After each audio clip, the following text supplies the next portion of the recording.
जब भी मैं बेन स्टोक्स का नाम सुनता हूँ तो मेरा दिमाग फ़ौरन अप्रैल 2016 में चला जाता है।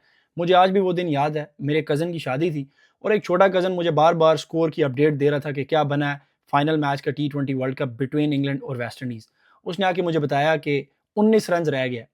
आखिरी ओवर के अंदर Ben Stokes versus Carlos Brathwaite. पूरी दुनिया उस वाक़ये से बड़े अच्छे से बाखबर है। उस ज़माने में हम भी बच्चे थे, आज से 10 साल पहले की बात है।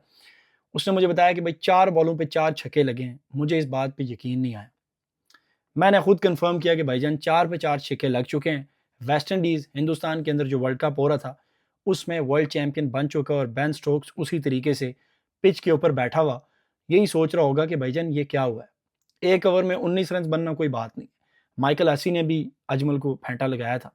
लेकिन पहली 4 बॉलों के ऊपर 4 छक्के कार्लोस ब्रैथवेट से, मैं समझता हूँ कि कोई एक आम बॉलर होता ना, उसका कैरियर वहीं पे एंड हो जाता। कोई एक आम एथलीट होता जिसका बड़ा वीक माइंडसेट होता, वो कहता भाई I am done and dusted. लेकिन इंग्लैंड के जो क्रिकेटर्स हैं वो बड़े डिफरेंटली बिल्ड हुए होते हैं। आपको याद है कि स्टुअर्ट ब्रॉड को 6 बॉलों पे 6 छक्के मारे युवराज सिंह ने, और फिर जिस तरीके से उसने कमबैक किया, वही स्टोरी है बेन स्टोक्स की। लेकिन बेन स्टोक्स की स्टोरी इससे कई आगे है।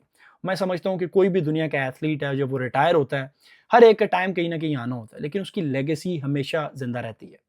वो दिन है 2016 को, और अब 2026 में जब बेन स्टोक्स रिटायर हो चुका है, तो उसके स्टैट्स अगर आप देखें तो उससे ज़्यादा रन्स टेस्ट में सिर्फ जैक कैलिस ने बनाए, 7,000 रन्स और 250 प्लस टेस्ट विकेट्स।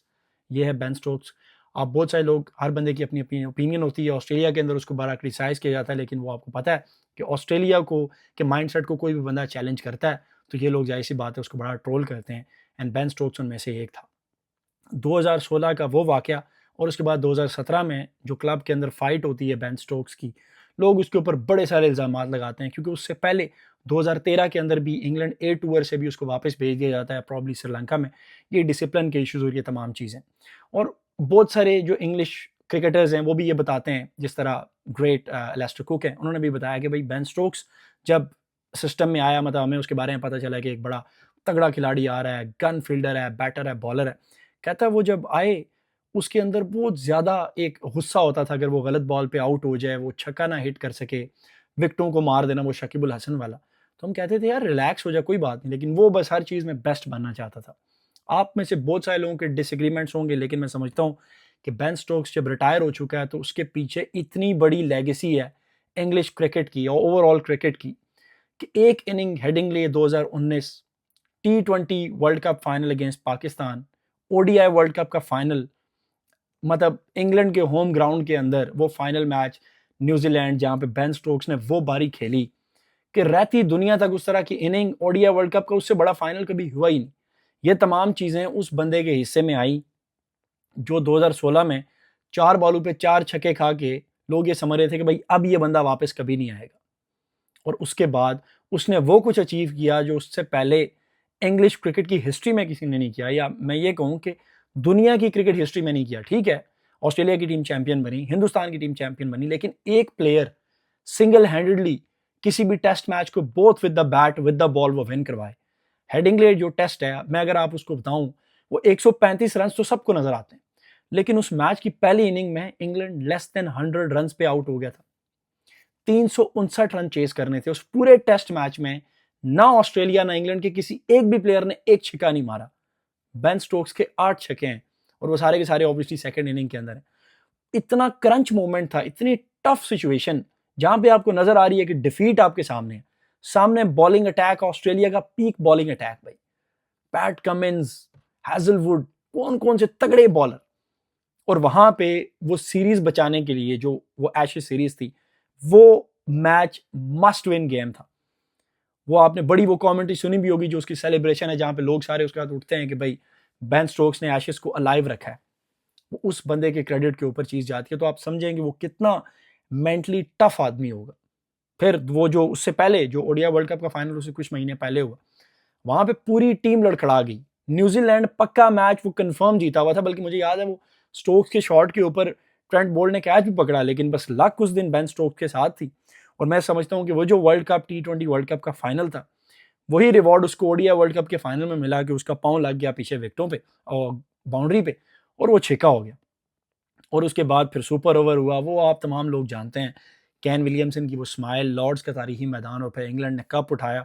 तो इमेजिन करें कि उससे 3 साल पहले उस बंदे पे क्या गुजरी और उन 3 सालों के बाद उस बंदे ने ऐसा क्या किया।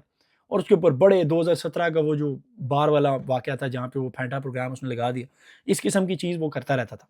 लेकिन आज इंग्लैंड क्रिकेट जो है उसको किस तरह वो याद करती है। नो डाउट कि जिस तरीके से उसका एग्ज़िट हुआ बड़ा पैथेटिक था, बड़ा ही स्ट्रेंज था। जिस तरीके से वो कर्फ्यू का सिस्टम लाया गया, ज़ाहिर-सी बात है उसमें बेन स्टोक्स का तो कोई भी रोल नहीं था। वो तो हैरी ब्रूक भाई न्यूज़ीलैंड के अंदर एक बाउंसर के साथ लड़ पड़े क्लब में एशेज़ से फ़ौरन पहले, और फिर एशेज़ में आके जिस तरीके से परफ़ॉर्म की तो वो टीम आ जाती है अंडर स्क्रूटनी, और उन्होंने कहा कि भाई ये करो। और बेन स्टोक्स को ये चीज़ें तंग करती थी। उससे पहले भी 2022 में उसके वालिद की डेथ हुई 2020 में, 2021 या 2022 में उसने प्रॉब्ली एक वर्ल्ड कप भी मिस किया। नहीं, वर्ल्ड कप तो खैर उसने पाकिस्तान के अगेंस्ट जितवा दिया था, शायद 21 वाला वर्ल्ड कप उसने मिस किया और उसने कहा कि भाई मुझे ज़रा स्ट्रेस लीव चाहिए, मेंटल हेल्थ इश्यूज़ और ये वो। और उस तरह के जो प्लेयर्स होते हैं दे डोंट केयर कि भाई उनके पर्सनल माइलस्टोन क्या है। They play for the game जब तक उनको लगता है कि यार उन्हें खेलनी चाहिए। वो खुद भी कहता है कि मतलब इंग्लैंड की किट पहन के मेरे अंदर वो फीलिंग ही नहीं आई, जो मैं हमेशा फ़ील करता था। यानी उसने कहा लेकिन मैं मतलब मुझे इस गेम से प्यार है। दूसरे टेस्ट मैच के अंदर जब उसको और एटकिंसन को ड्रॉप किया गया, लड़का सीधा काउंटी क्रिकेट खेलने गया। ठीक है, ये चीज़ बताती है मतलब उसको क्या मसला था। वो बैठा रहता तीसरे टेस्ट मैच में, वैसे ही वापस आ गया था। उसने कहा कि यार मैं वहाँ पे गया टू गेट दैट फीलिंग, वो जो एक अफेक्शन है रेड बॉल के साथ, क्योंकि वो 2022-23 में रिटायर हो गया था because of this knee injury और ये तमाम चीज़ें। लेकिन वो ऑलरेडी सब कुछ अचीव कर चुका था व्हाइट बॉल के अंदर। मुझे ऐसे लगता है कि शायद उसका पर्सनल उसके ज़हन में ये था कि भाई I won ODI world cup, won टी20 world cup and now it's time to get the Ashes. या फिर डब्ल्यूटीसी के साइकिल में वो पूरा अगर निकलता हो तो मुश्किल था जो सिचुएशन थी, जो 4-1 से इधर हारे हैं ऑस्ट्रेलिया के अंदर। जिस तरीके से उन्होंने वही बेस बॉल मुद्दा है ऑस्ट्रेलिया के अंदर, तो वो बेस बॉल बिल्कुल दफन होकर रह गया। तो शायद वो आखिरी यही चीज़ उसकी उसकी लिस्ट में रहती थी। और आपको याद होगा कि 2023 का शायद जो एशेज़ था जो इंग्लैंड में हुआ, उसमें 2-2 से वो ड्रॉ हुआ, लेकिन मैनचेस्टर का वो जो टेस्ट जिसमें इंग्लैंड ने साढ़े 500 प्लस रन किए थे, वहाँ पे ऑस्ट्रेलिया की सेकंड इनिंग के अंदर 5 विकेटें गिर चुकी थी। वो बारिश ने वो बचा दिया, वरना वो एशेज़ भी बेन स्टोक्स के खाते में आ जाती। ये जो कमिंग एशेज़ है जो इंग्लैंड के अंदर होगी, उससे पहले ही उसने रिटायरमेंट ले ली। लेकिन अगर मैं आपको उसके टेस्ट स्टैट्स बताऊँ, मैंने पहले ही बात की कि जॉक कैलिस के और उसके मतलब 7000 प्लस रन प्लस 250 प्लस जो विकेट्स हैं, और ये ज़ाहिर सी बात है मॉडर्न हिस्ट्री का सबसे बड़ा ऑलराउंडर है विदाउट एनी डाउट। टेस्ट की अगर मैं बात करूं, 122 टेस्ट मैचेस में 7273 run with an average of 34.46। ठीक हो गया जी। ओडीआई के अंदर 114 मैचेस के अंदर 3400 run with an average of 41। Mind you के भाई 30 की एवरेज है। शान मसूद कप्तान है हमारी टीम का, और बेन स्टोक्स ऑलराउंडर 34.46 की बैटिंग और बॉलिंग के अंदर 252 विकेटें विद एन एवरेज ऑफ 30.98। ठीक है, जाहिर सी बात है आप अगर ग्रेटेस्ट ऑलराउंडर्स की बात करें, फ्लेंटॉफ का नाम लेंगे आप, इमरान खान का नाम लेंगे, बट टेस्ट के अंदर उनके रन्स जो हैं बेन स्टोक्स से आधे हैं। ठीक है, और एशेज 2013 के अंदर आप अंदाजा करें कि इयन बेल के होते हुए, जो रूट के होते हुए, कीवन पीटरसन, उसमें भी जो इंग्लैंड की तरफ से थर्ड हाईएस्ट रन गेटर था वो बेन स्टोक्स था। यानी इयन बेल से भी ज्यादा, जो रूट से भी ज्यादा। वो अलग बात है कि वो डिफीट बड़ी बुरी हुई थी, कोई 25-28 की एवरेज थी मेरे ख्याल से बेन स्टोक्स की, लेकिन वहाँ पे 120 रन की जो इनिंग थी उसने बेन स्टोक्स के कैरियर को वो दवाम बख्शा कि 2026 तो ये आ चुका है, बेन स्टोक्स जा भी चुका है, लेकिन उसकी लेगेसी को लोग हमेशा डिस्कस करते रहेंगे। फिर हेडिंगले की बारे में तो मतलब आप अंदाज़ा लगाएं कि ऑस्ट्रेलियंस तक वो तारीफ करने मजबूर हुए कि भाई जो उस टाइम टिम पेन इनके कप्तान था प्रॉब्ली, उसने कहा कि यार ये अनबिलीवेबल है, अनबिलीवेबल नॉक। आखिरी विकेट के ऊपर 73 रन हैं, और जिस तरीके से वो खेला, आर्चर ने भी उसका साथ दिया, कोई 30-32 बॉलें वो खेल गया, फिर जैक लीच आया। लेकिन बेन स्टोक्स टाइप जो प्लेयर्स होते हैं, क्रिकेट जाहिर सी बात है प्लेयर्स आते हैं जाते हैं, लेकिन इस तरह के क्रिकेटर की प्रेजेंस जो है ना वो लोग मिस करेंगे। बिकॉज एक तो गन फील्डर, बैटिंग, बॉलिंग, और उसके साथ साथ वो जो माइंडसेट था, वो जो विनिंग एटीट्यूड था जो इंग्लैंड टीम के अंदर वो लेके आया, जो कि दुनिया की बहुत सारी टीमों में आपको नहीं मिलता।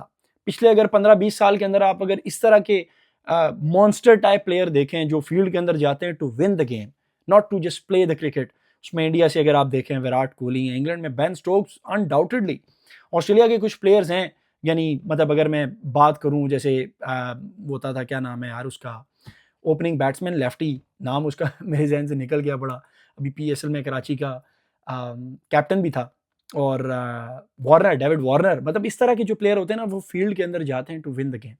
और मतलब मेरे ख्याल से ज़्यादती होगी बेन स्टोक्स के साथ अगर मैं उसको इक्वल करूँ वार्नर के साथ, लेकिन वार्नर के भी करियर में वो जो एक स्पॉट है, वो जो साउथ अफ्रीका सीरीज़ में वो जो टेम्परिंग का, उसके अलावा वो भी एक ऐसा प्लेयर था जो फील्ड के अंदर जब जाता था, वो अगर कप्तानी करता, वो तो उसके ऊपर बैन लग गया, तो आपको पता चलता है कि वो भी एक बहुत बड़ा कप्तान साबित होता।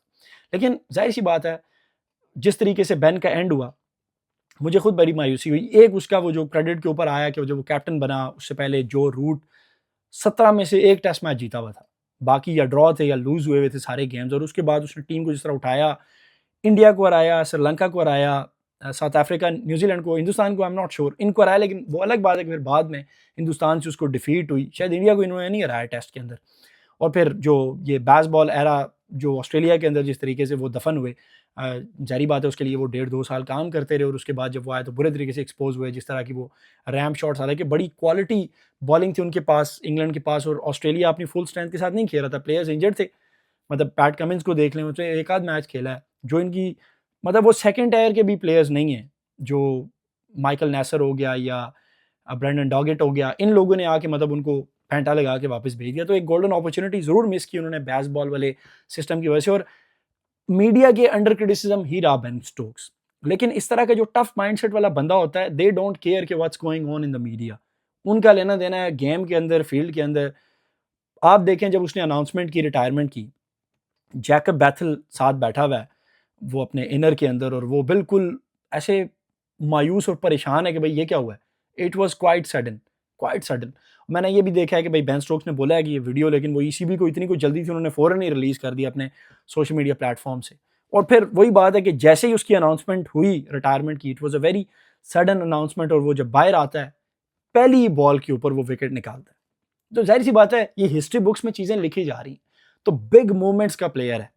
कुछ उसके फेवर में नहीं गए, कुछ उसकी फेवर में गए, और मोस्टली उसकी फेवर में गए। मतलब देखें वो जो बल्ले को गेंद लग के बाउंड्री पे चले जाना, मतलब it was not normal. Cricket की हिस्ट्री में ऐसा कब हुआ?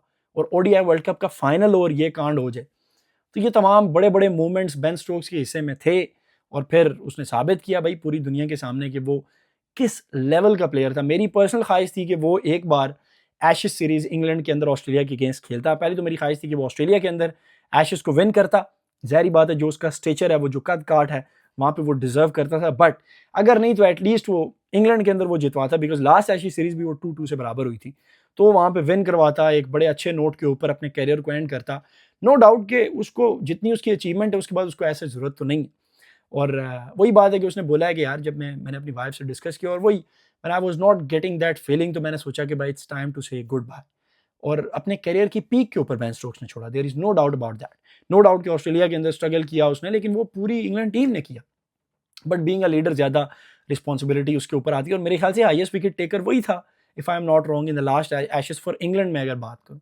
बहरहाल मैं बीइंग अ क्रिकेट फैन इस बात को लेके बड़ा मायूस हूँ कि बेन स्टोक्स का इस तरीके से एग्ज़िट हुआ, लेकिन 2016 का वो बेन स्टोक्स जो बोझल कदमों के साथ पवेलियन गया था, उसके बाद उसके नसीब में, उसकी एफ़र्ट ने जो दिन इंग्लैंड क्रिकेट को दिखाए, वो तारीख़ में हमेशा याद रखे जाएँगे। और इस तरह के प्लेयर्स बार-बार नहीं आते। और जब हम अपने बड़ों को देखते थे ना, यानी मुझे याद है जब वालिद साहब कहते थे इंज़माम रिटायर हो रहा है, सईद अनवर, बहुत छोटे थे हम। इंज़माम के टाइम पे तो चलो खुद फिर भी मैं सेंसेस में था, लेकिन ये वसीम वकार के टाइम में तो हम बहुत ही बच्चे थे। तो उसके बाद उन लोगों का क्रिकेट में उस तरीके से इंटरेस्ट रहा नहीं, क्योंकि उन प्लेयर्स को जिन्होंने उन्हें अपनी यंग एज से देखना शुरू किया, उनको जब उन्होंने रिटायर होते हुए देखा, ऑब्वियसली बंदा इतना फिर रेलेवेंट नहीं रहता न्यू प्लेयर्स के साथ। ठीक है, अब अगर मैं आज से 10 साल के बाद कोई 19-20 साल के बच्चे के बारे में क्रिकेट पे बात करूँगा, क्या मतलब वो मज़ा, वो फील नहीं आएगी ना, जो मुझे बात करते हैं बेन स्टोक्स के बारे में, कोहली, चलो बाबर आजम को डाल लो, जो रूट, स्टीव स्मिथ, इन लोगों के बारे में बात करते हुए आएगी। सो क्रिकेट में तो प्लेयर्स आते रहेंगे, लेकिन मेरे ख्याल से कि बेन स्टोक्स टाइप के प्लेयर को रिप्लेस करना इंग्लैंड की किसी भी क्रिकेटर के लिए बड़ा मुश्किल होगा। ना सिर्फ बैटिंग, बॉलिंग और फील्डिंग, बल्कि एज़ अ लीडर। बहुत सारे लोग बात करें कि हैरी ब्रूक के अंदर हमें वो चीज़ें नज़र आ रही हैं, बट अभी बच्चा है। Ben Stokes was a legend.